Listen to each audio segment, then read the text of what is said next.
So listen up, Democratic establishment. You can either jump on board with this shit, or we're coming after you in the same way that we come after MAGA.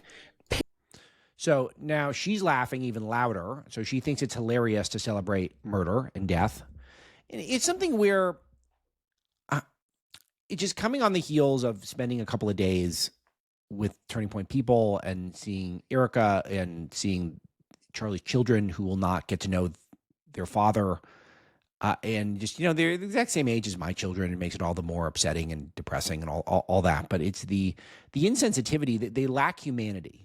The hardcore left lacks humanity, and they have no ability to differentiate their political beefs with actual human dignity. And that is something that it's not appealing, I think, to the vast majority of human beings, but it's also worth noting that this is happening, that this is a real phenomenon, because it is truly horrifying if they ever get power, and they're going to get a lot of power in New York City. Period. Stop taking AIPAC money. Go on an I'm sorry I took AIPAC money atonement tour if you want to stay in power. I'm not world's biggest AIPAC fan, but how did they get from AIPAC money how did they get to AIPAC money from Charlie Kirk? And we're laughing about him getting murdered, and maybe we want to murder a journalist for asking questions.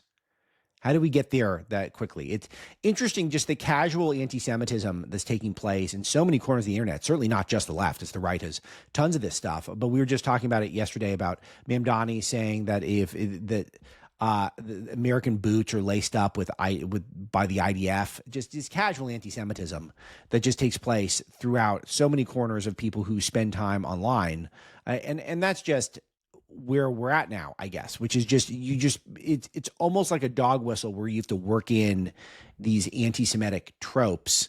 But yeah, the NYPD boots were laced by the IDF. So Mamdani says it's just casual anti-Semitism. That's all it is. There's no deep analysis you need to do for it. And then just her going from how we're laughing about Charlie Kirk, we're coming at you, and then also AIPAC is bad. The Jews are bad. Okay, here's some more. Stop missing out on these big rallies.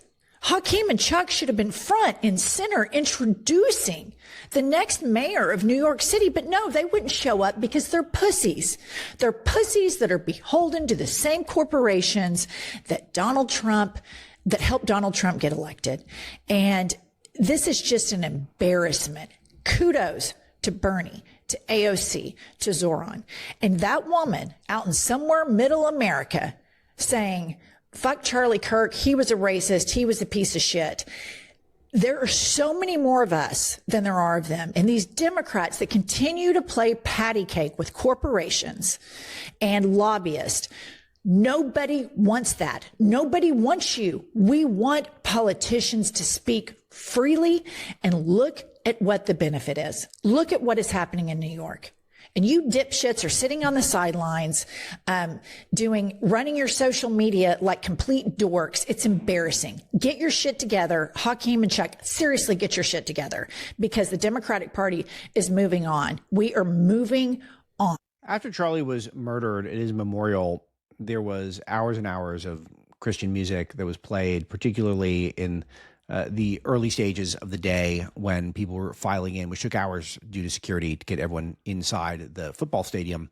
And the constant refrain through so much of the music, with a lot of church-going Christians in the audience singing along, was "How great is our God?" And so we just had one of our leaders, one of a generational figure in terms of power and vision and knowledge and wisdom, taken off the face of the earth, just completely rubbed out by left-wing Trantifa terror. And our reaction was to sing "How Great Is Our God" in a football stadium. And their reaction is that they need to use a bunch of swear words, celebrate people who love murder and love death, and to yell at their politicians for not sufficiently celebrating death. It is a death cult on the left. We know this from their stance towards abortion, which we'll be talking a lot more about as we head into the holiday season. I always think about how this genocide, an actual genocide of aborted human beings taking place even within our own country, because of the casual nature of the way we talk about abortion and use abortion as a form of birth control. completely unacceptable for a civilized society, and yet we still engage in this. And they think the problem is their own left-wing leaders are not sufficiently vocal about saying Charlie Kirk is a racist piece of shit.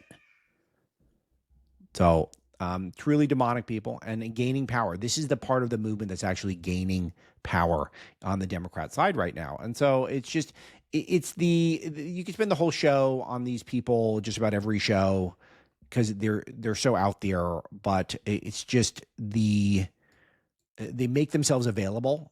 And we should be laughing at them. We should be making fun of them. But in a way, there's something too scary. This woman, Welch, has hit such a level where it is scary. I mean, these are truly demonically possessed people.